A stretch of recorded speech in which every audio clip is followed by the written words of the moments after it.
Hello and welcome to Bottom of the Sixth. My name is Ashton Sharinn and I am joined by Dominic, Pasella, and Madison Holder. Now, Dom, I know that there's big news in the WNBA world involving Caitlin Clark and A'ja Wilson. What exactly happened? Yeah, let's talk about it. Caitlin Clark is the unanimous Rookie of the Year. The baby goat, as I call her, had a phenomenal rookie season, somehow meeting the insanely high expectations that were set for her out of college. You know how she was the highest scoring woman ever at Iowa. And this year she averaged 19.2 points a game. She averaged 19.2 points a game. Technical difficulty there. Sorry there. Yes, averaged 19.2 points a game along with 8.4 assists while leading the Indiana Fever to their first playoff series since 2016. She struggled in her first postseason game, though, only scoring 11 points and shooting 15% from three-point range in a blowout loss to the Connecticut Sun. Definitely not what you wanted to see from someone's first playoff performance, but at the same time, like I said, it was her first ever playoff game and the team's first since 2016. The fact that she got them to the playoffs in the first place, you know, being the first overall pick this year, is very impressive. Because when you're the first overall pick, that means your team is horrible, right? Yes, absolutely. Yeah, and a team that's not horrible is the Las Vegas Aces, and their unanimous MVP was A'ja Wilson.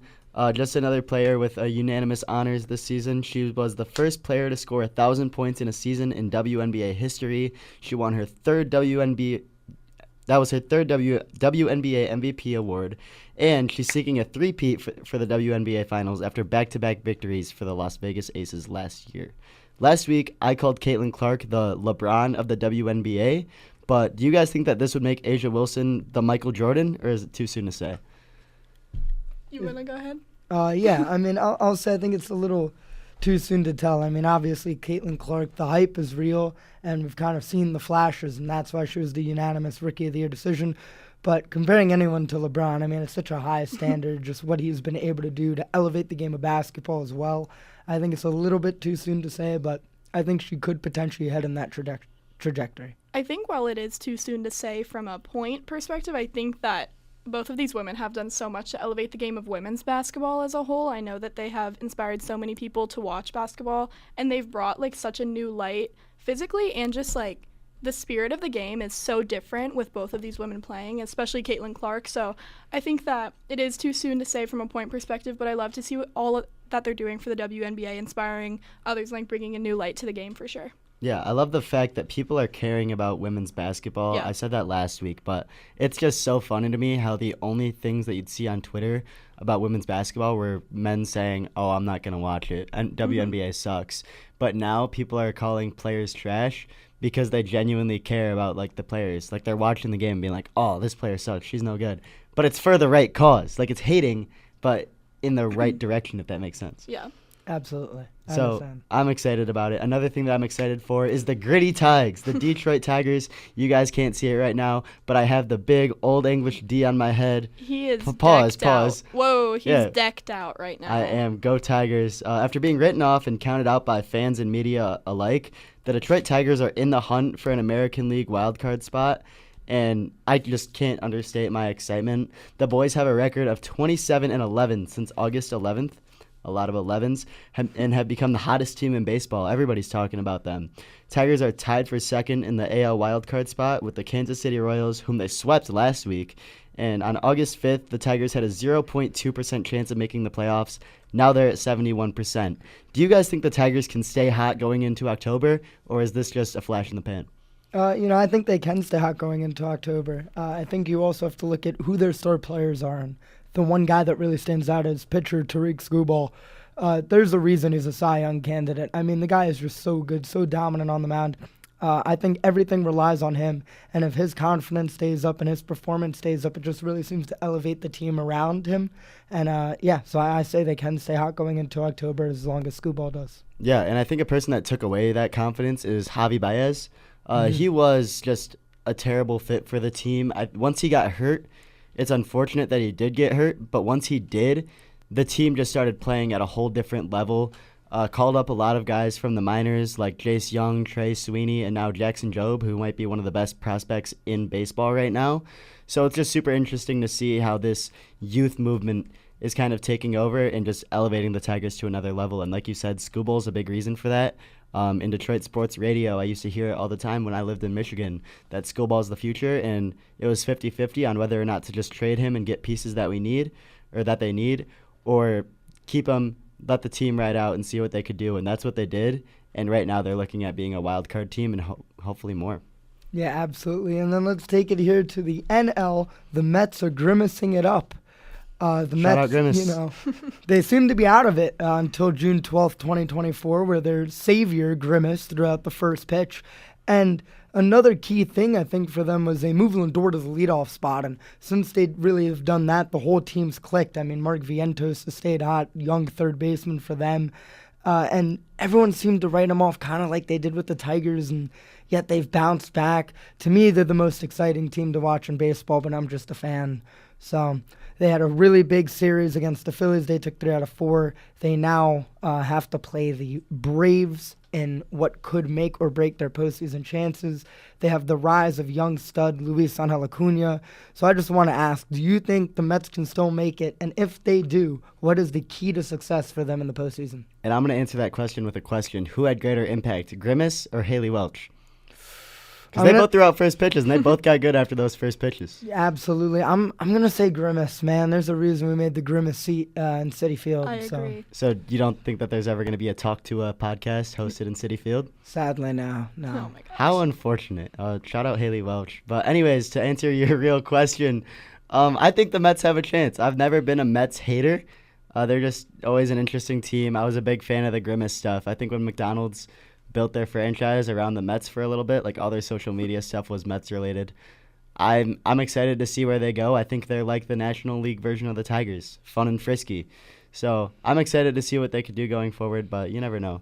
I'm excited to see Shohei Ohtani. I think that he is well on his way to becoming MVP for the league, and I'm not the biggest Dodgers fan, more of a D-backs gal myself, but I can respect him and his game. He created his own 50-50 club this past week on Sunday, 50 home runs and 50 bases stolen in a season. He's a superstar since then. Since Sunday, he's actually up to 53 home runs and 55 stolen bases. This is also his first season as a Dodger, as you both know, and now he's playing postseason ball for the first time. Do you guys think that he's taken the Dodgers all the way, or what are your thoughts on his glory right now? I think it's really funny that coming from Japan, people were saying that he was hitting high school pitches and that he won't do well in the MLB. And you Look just have at to him wonder, now. are those scouts fired, or is that just, I messed up on that one, my bad? He said, because how do you "Watch mess me." up? How do you mess up Shohei Ohtani? The Angels Absolutely. got him for a steal. They had him, Mike Trout, and Pujols on the same team, and what did they do with it? Absolutely nothing. Whole lot of nothing. It's just so disappointing. So to answer your question, yes, I think the Dodgers are going to have a heck of a run this year. When you have Freddie Freeman, Mookie Betts, and Shohei all on one team, I think there's magic there, and it's proven this season. The Dodgers are going to be something special, like definitely something to be feared if you're in the National League. Yeah, absolutely. And while I don't think he's going to take them all the way, I think there's just too many concerns. They have pitching. A lot of their starting rotation is banged up, including Tyler Glass now. I do think he can take them far single-handedly. There's a reason why he's on his way to becoming the NL MVP, and that's because he is the most valuable player to his team. And I'm going to go off you of what you said when he was first coming out. I think it's just a testament to him to kind of, make relevant Japan baseball and Korean baseball as a whole, and just elevate that part of the game. And we're seeing now more and more players come from those leagues, like Jung-Ho Lee and Yoshinobu Yamamoto, who's also injured right now for the Dodgers. But, I think it's a credit to him, and I do think he can take them far, but I don't think they would win the whole thing. Yeah, and another question, what do you guys think would have happened if the whole gambling situation fell on him and not his interpreter? Where do you think the Dodgers would be? Where do you think baseball would be? Oh, that's a hard question. I think baseball would be down. I mean, Shohei Ohtani just brings so much to the game, so many ratings, and a whole new fan base, right, from overseas. So I think it would really take a toll on the game, as well as him. I don't think the Dodgers as a team would be as good as they are right now. I think they'd be under 100 wins. So Yeah, no, I agree. I was just thinking about that earlier, like all that gambling stuff. You saw that, I believe it was the Cubs player, right, who just got sent down to high A, not triple A, not double A, high A for being out till 8 in the morning gambling at a casino before a game. And it just shows the MLB is super strict on gambling, but I also think it's weird. I'm sorry, I'm getting off topic, but sports betting as a whole, I'm going to go off on a tangent. I hate it. I hate what it does for the game. I agree. Madison wants to cut me off, but that's fine. Anyways, let's get into the NFL. Sports betting is just a difficult topic. I will say I've lost a lot of respect for certain players in certain leagues due to sports betting. I think that some leagues have it worse than others. I think NBA is a whole topic on sports betting and players and that, so it can get a little messy, but I think that the whole way that worked out was in Ohtani's favor, and I think that we're going to have to see if they win tomorrow with that injured lineup. But who did win this weekend was Bo Nix with his first NFL win over the Buccaneers. The Broncos dominated Baker Mayfield and the Bucs yesterday in their own territory in Tampa Bay. They won with a score of 26-7. They crushed them. The Bucs were 2-0 going into this game. The Broncos were 0-2. I took the Bucs confidently in my survivor pool, thinking Baker Mayfield was going to lead me to victory. Nope, got a strike, got knocked out there. I was mad to say the least, but I think it was less about the Broncos playing well and more about the Bucs playing bad, because while Bo Nix did play decent, he had a QBR of 32.6 last week versus the Steelers. He threw for 0 touchdowns, 2 interceptions. He had a completion percentage of 57.1. Yesterday versus the Bucs, he had a QBR of 80.6. He more than doubled it. He ran for 1 rush touchdown, 0 interceptions, had a completion percentage of 69.4. So nice. He improved in some areas more than others, but I think the win consisted of 4 field goals. So I think it was less about him playing great and more about just that Bucs defense and how the Bucs played. Baker Mayfield, what do you guys think? Give the kicker credit. That's what I say. Yeah. Give the kicker credit.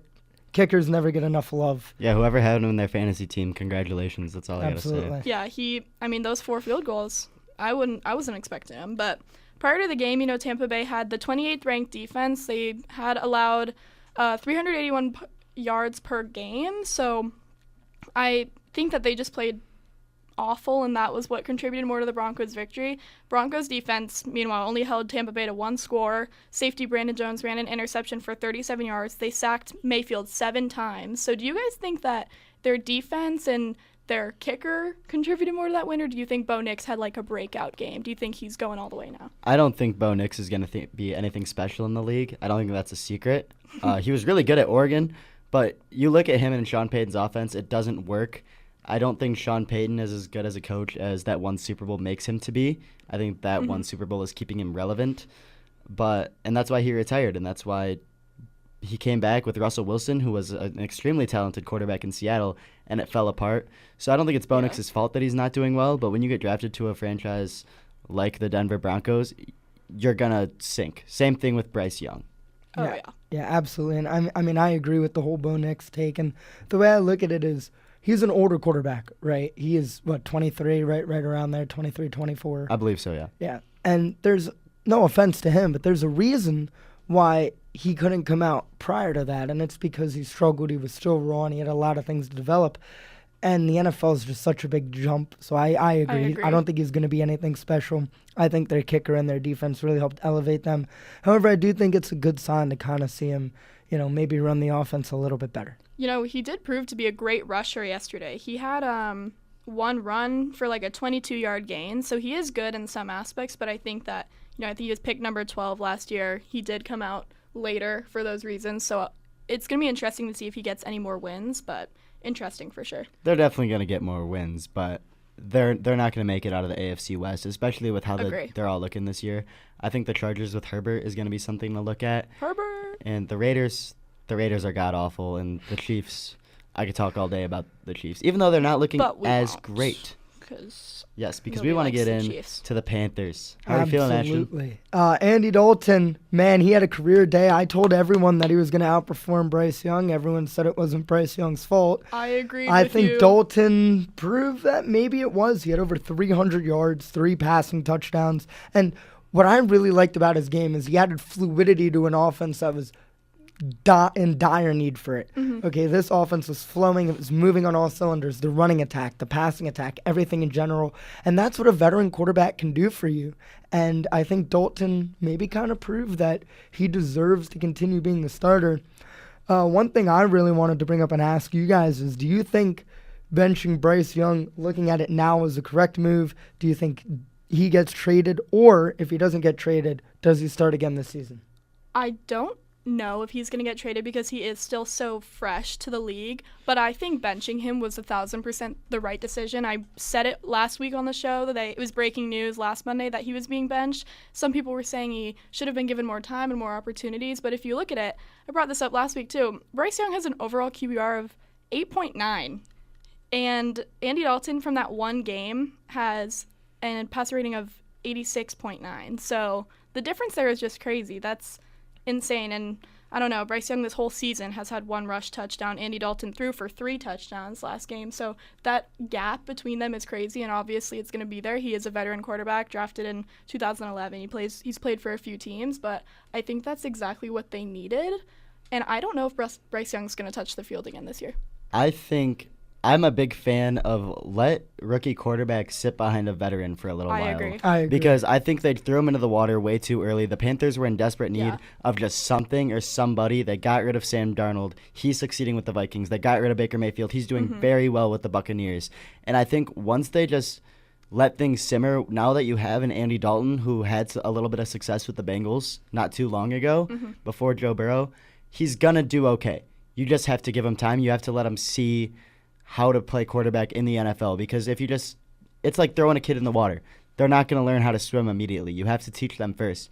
And yes, he played at Alabama, but the fact of the matter is you're not going to be great as soon as you walk into the NFL. Even Tom Brady, he was behind Drew Bledsoe until he got hurt. So the fact of the matter is you have to let things simmer. You have to let him sit for a bit before you could really throw him into the water and see if he could swim or not. Yeah, I'm a big believer in that as well. I think that, it's very smart to have younger quarterbacks sit behind veterans, and it gives them that experience, especially with the way that Bryce Young has been playing. He clearly needs to see it, but also, it doesn't always work out. You look at somebody like Zach Wilson. He sat behind Aaron Rodgers for a little bit. He practiced with him and learned from him. Zach Wilson's now, back up to who? Bo Nix? That's Zach Wilson's a different story, though. Zach Wilson is not a good quarterback. Yeah, I know, but that brings up the conversation, is Bryce Young a good quarterback? He was good in college, but is he cut out for the NFL? We're going to have to see. Well, Jordan Love, let's take him for example. Last year he had as much as I hate the Packers, he had he had a really good season with them. After sitting behind Aaron Rodgers for so long, he finally figured out what it took to be a good quarterback in the NFL, and he did just fine. And I think that was because he had to be a backup for a few years, and now he's finally succeeding. He got a big contract. And I think when you have an organization like the Panthers, you have the worst owner in the NFL with David Tepper. Yeah. There's a low margin for success. So you just have to see what Bryce Young does going forward. You have to see what the coach does going forward. But I don't know. At the end of the day, you never truly know. I just think give him some time. Next season, we might see a career resurgence of Bryce Young, and I hope so, because he's just a kid. Yeah. And I want him to do well. You got to see what what the coach does with it, but the question then gets brought up, what coach? They've gone through so much as a team, so many different coaches in the past few years, so it also brings up the question, how long will Bryce Young sit behind Andy Dalton? So we're just going to have to see how that plays out. But Ashton, what's the next game we're going to talk about here? Look, I want to talk real quick about my New York Giants finally picking up their first win away from home against the Cleveland Browns. And first half was excellent, right? I started a little shaky. Eric Gray fumbling the opening kickoff, giving up a quick touchdown. But after that, everything just started to flow. Daniel Jones played well. He finished the day with over 230 passing yards, 2 touchdowns. Malik Neighbors, oh my goodness, he is the best receiver in this class. I have said it. I will say it again. He is second in receptions, 5th in yards, and tied for first for touchdowns. Really? And keep in mind, he is a rookie. Malik Neighbors will be something special. He has brought life back to this team, and it is great to watch him play football. And people may call me crazy, but the past 2 weeks, Daniel Jones has outperformed Jalen Hurts and Trevor Lawrence. So maybe the contract isn't as bad as we all thought heading into this season. Outperformed is a bold word. And 2 weeks is a very small sample size. We are not doing this. We are not starting a Daniel Jones dialogue Daniel Jones is nothing special. He is a below-average quarterback in the NFL. Overpaid quarterback he ruined, in the NFL. He ruined the quarterback market, getting paid $40 million a year to be terrible at quarterback. I could go out for the Giants to be better than Daniel Jones. I'm just I think saying, anybody could. I could. Past 2 weeks, Jones has 4 touchdowns, 0 picks. Hurts has 1 touchdown, 2 picks, and a lower rating overall. So I think that that's just something to keep in mind. maybe his playing ability falls less on him and more the fact that they just I don't think they built around him well. They spent all that money on him. Oh, Daniel Jones. I don't think they built around him as a quarterback well. I think that Malik Neighbors is a great addition. I think that's probably refreshing to the Giants fan base to see a receiver that can catch a pass. Catch a football? Yeah, that's nice. And but he's not in Odell. the way that he can. What? But he's not Odell. But he's better than Odell. You think he's better than Odell Beckham Jr.? Come on. I think he will be better than Odell Beckham Jr. when it's all said and done. I think when it's all said and done, Malik Neighbors will have the receiving yards record for the New York Giants in franchise we're going to history. quote you when that happens, Ashton. I just can't believe those words came out of your mouth. I don't. You are one of the funniest and most interesting people I've ever met, Ashton. I think oh that my I just really admire your fandom for those Giants, and I think Imagine, that they need you. I admire that they the need delusion. that spirit right now. There you go. It's not fandom. It is delusion. Well, I was the same way about the Detroit Lions for a long time, and now they're actually successful. So maybe that delusion will pay off. We'll I think see. you could call it manifesting, but I think that also, it is manifesting. Malik Neighbors, that's not delusion. He's playing well. He's playing well, but if you think he's going to be the greatest Giants wide receiver ever. I mean, guys look, like so Victor that's a bold Cruz, statement off Odell what, 2 Beckham. weeks? I mean, look, the record for yards held in a singles career-wise for the Giants is only 9,000. It's by Amani Toomer, who's a great The bar is receiver, low but in he's New not, York. a Hall of Famer. I think Malik Neighbors has the potential to be a Hall of Fame receiver, revolutionize the wide receiver game for the Giants, and be the first 10,000-yard career receiver that the Giants have been craving for the longest time. I don't know. We'll see. Another thing that we'll see is how the Saints go this season. They finally met a team with a defense yesterday. Derek Carr had a lot of struggles with throwing only 142 yards with a touchdown and an interception. The previous 2 games, the offense combined for 91 total points, and Derek Carr had at least 2 touchdowns in each game. But last week they were held to only 12. So that's a little concerning. And Alvin Kamara, who was the star of the show, who was mainly getting the touchdowns and the yards and not carrying that offense, but was the explosive piece, the catalyst. He had 26 carries for only 87 yards with no touchdowns, averaging less than 4 yards a carry. So this raises the question, are the Saints fraudulent? Is this just a down week? Do you think they could turn it around against the Falcons next week? I don't think so. I think they got off to a really hot start, and that's great, but I'm still going to believe in my take that by week 8, week 9, you're going to be seeing Spencer Rattler out there at quarterback. So you think Spencer Rattler? Rattler. He went to my high school, guys. Really? Yeah. Did you go to high school with him? No, but he was a big shot over there. Nobody liked him when I went to high school with him, but I forgot he went to the Saints. I don't think we'll see him out there soon. I think that Derek Carr is performing fine, but I do think that their luck is running out for sure as they get into these better teams and these better matchups. I think it was definitely a flash in the pan. I don't know if they might win the NFC South because the NFC South is just so horrid with a maybe 10-7 record. But I don't think that they're going to be a special team like everybody's saying that they are. Yeah, I think they had 2 decent matchups. Week 1 played against the Cowboys. How about them Cowboys? They're not playing well. It's not a flex that they beat the Cowboys. So I don't know. I think the 91 points kind of threw me off, but we're going to have to see. And I think that the Eagles just played insane in that game. I mean, not insane, but I think Saquon Barkley played insane. And I love to see what he's doing there now after coming off the Giants. Ashton drops his head, but... So sorry, Ashton. But anyways, you want to talk about teams that are bad? Let's talk about U of M. Okay, let's not. I got to talk about Michigan because they gave USC a warm welcome to the Big Ten this weekend. They are not bad. Clearly, they had that victory of 27-24 over the Trojans. Did they play fantastic? No, but bad is definitely not the word. I think that Sharinn Moore, he made the adjustment to start Alex Orji this week over Davis Warren, which was a key factor in their win. Prior to the start, Orji had only had 7 passes in collegiate games because he sat behind J.J. McCarthy last year. He only came in a few times when Michigan was up. And I think that he didn't play fantastic on Saturday. He had 32 yards and threw for 0 touchdowns, but he threw for 0 interceptions, and he seemed way more comfortable in the pocket than Warren has the past few weeks. Davis Warren has thrown for 6 interceptions this whole season, and 3 of them were in his last game versus Arkansas State. So I think the fact that Orji didn't throw them was just the best part. He didn't make stupid moves. He didn't throw the ball and scramble like Warren does. He seemed much more comfortable in that pocket. And I think it's just also credible to their run game. He's lucky that they have 2 solid backs in Cleo Mullings and Donovan Edwards. He didn't have to throw the ball as much. But Mullings had a career high on Saturday. He had 159 yards, 17 carries, 2 touchdowns. One of those touchdowns came with 37 seconds left in the game, won that game for Michigan. Donovan Edwards also had 14 carries, 74 yards, and 1 touchdown. So I think the fact that their run game is so deep is good and balances out the fact that their quarterback game is not. But I don't think bad is the term, Dom. Don't put disrespect on that when you're a State fan. Oh my gosh. So what you're saying is the orgy was too weak to stop, or the orgy was too strong for the Trojans. No, because they won. The Trojans were favored by 4.5 points. Yeah, orgy was too strong for the Trojans. The Trojans were too weak to stop the orgy. Not enough Trojans to stop that orgy, but the Trojans were favored by 4.5 points. And I think it was exciting to see that Pac-12 to Big Ten dynamic shift, because I talked about that for the entire offseason while I was waiting for Pac-12 teams to come play Michigan. I was waiting, and I think that I've always said, like, Pac-12 teams very, like, pass-heavy. They're lighter on their feet.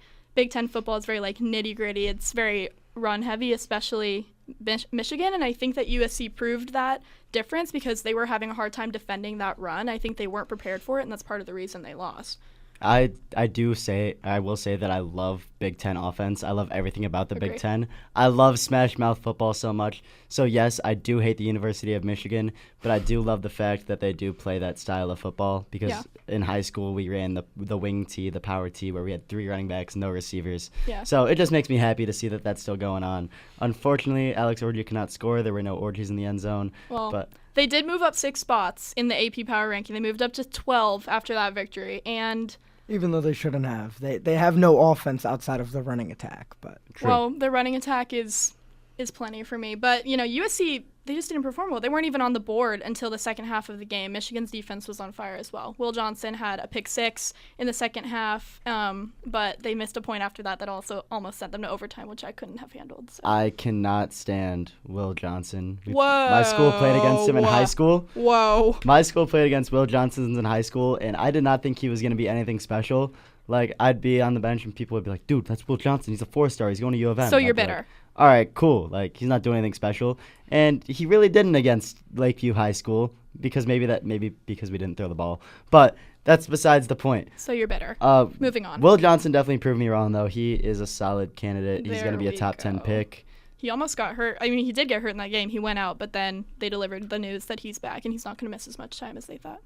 And, yeah, anyways, that is a wrap for today's show. I'm Dominic Pasella. Madison Holder. And I'm Ashton Sharinn. And we will see you guys next week on Bottom of the Sixth. Bye. Bye.